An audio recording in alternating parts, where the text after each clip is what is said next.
écoutez Culture Média sur Europe 1 avec Thomas Hill. Et ce matin, Thomas, vous recevez Michel Bernier, ou plutôt Constance Meyer.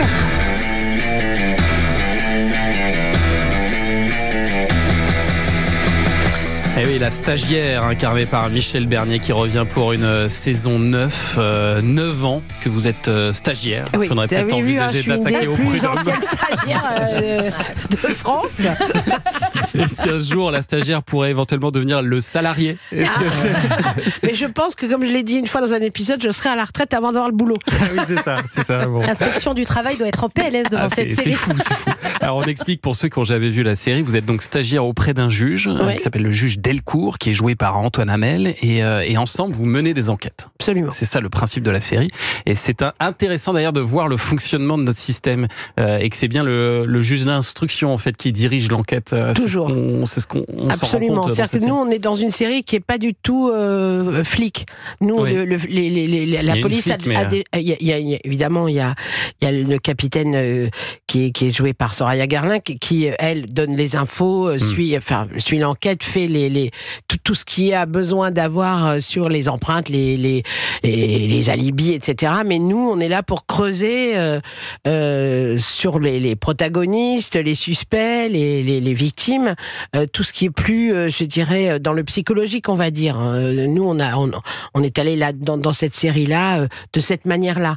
Et puis le rôle de Constance, c'est un peu sa liberté, parce que étant donné qu'elle n'a pas elle est que stagiaire, je veux dire, même si elle fait des écarts, mais c'est pas grave. Oui, elle peut dire ce qu'elle s'en veut. fout, sa carrière, elle la fera pas. Puis même dans le côté juridique, professionnel, elle s'en fout, c'est pas très grave.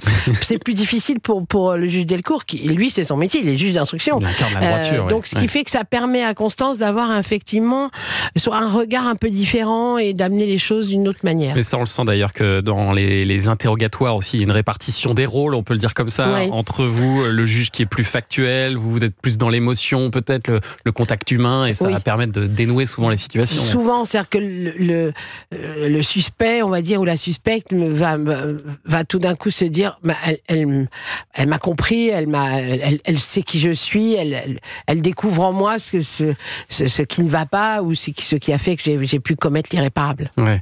Et alors, c'est pas totalement un hasard que vous soyez sur cette série, parce que j'ai vu que plus jeune, avant de devenir comédienne, vous vouliez faire Gisèle Halimi comme boulot. Comme métier, c'était que ça que je voulais faire. Vous aviez entamé des études de droit même. Oui, j'avais entamé des études de droit, à la fois parce que je pense qu'à l'époque, le métier de comédien ou de comédienne, c'était un peu loin, on savait pas trop comment l'attraper, c'était moins évident qu'aujourd'hui, on va dire. Je savais pas trop ce qu'il fallait faire. Et puis mon père, ayant eu beaucoup de procès, je me disais, tiens, il va peut-être être content que sa fille soit avocate, ça lui permettra d'avoir une défense gratuite. Et en même temps, c'est vrai que c'était la période, Gisèle Halimi, c'était quand même une icône, une gloire. On était tous fans d'elle. Et puis moi, j'ai commencé mes études de droit en me disant, ça va pas durer longtemps, puis en sortant, je serai Gisèle Halimi, parce que c'est quand même le Graal. Et puis en fait, je me suis très très vite ennuyée sur les bancs de la fac. Et puis j'ai commencé à me dire, mais en fait, est-ce que c'est vraiment ça que tu as envie de faire? Et puis j'avais des copains qui étaient déjà dans des cours d'art dramatique. Puis ils me racontaient, alors ça me passionnait. Et je me disais, mais je voudrais bien faire ça quand même.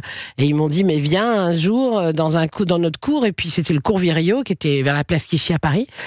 Et le jour où je suis arrivée, je me suis sentie chez moi. J'ai eu l'impression que c'était là qu'on m'attendait, quoi. Enfin, vous vous êtes dit, je vais plutôt jouer Gisèle Halimi. Voilà. J'aurais tellement aimé. Est-ce que vous avez participé à l'écriture de cette série, La Stagiaire? Parce qu'on sent que c'est taillé sur mesure quand même, tout ça. Oui, maintenant ils savent bien, ils me connaissent bien, les auteurs.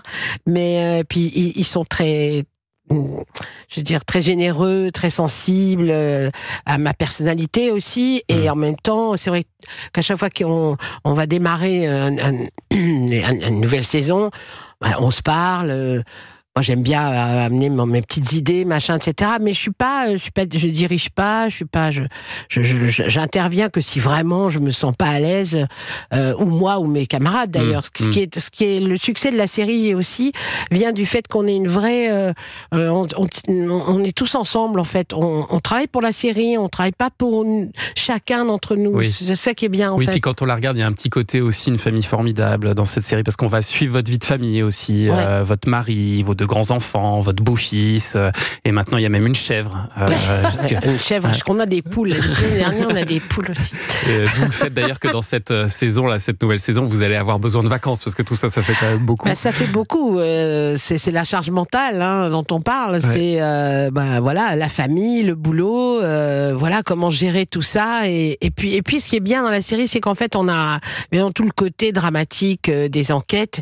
Et ce qui fait de ces respirations, c'est la famille. Ouais. Où, avec Philippe Lelièvre, qui joue mon mari, on a une telle complicité entre nous. Ouais. C'est exceptionnel d'ailleurs, des complicités comme ça, avec Antoine Hamel aussi, d'une autre manière. Ouais.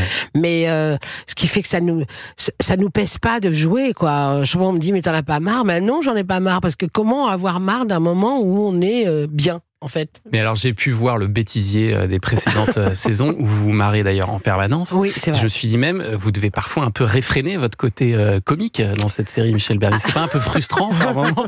Vous savez, on rit souvent de choses qui ne le sont pas. Oui, c'est ça. C'est vrai. Donc on rit dans des endroits où il faut pas rire d'habitude. Et là, c'est vrai que des fois, par exemple, on répète des noms de famille à longueur de journée et qu'au bout d'un moment, Aurore Chassagne, je pense que je peux plus, quoi. Au bout d'un moment, ça me fatigue de dire.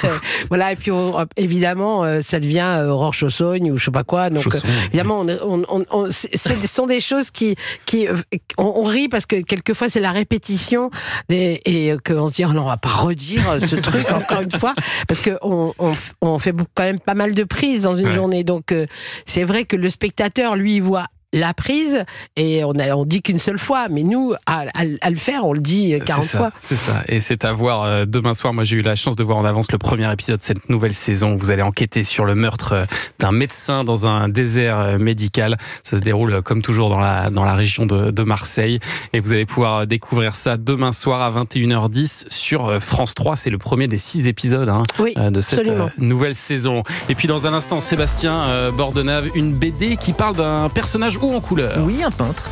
Voilà. Très bien. On n'en dit pas plus.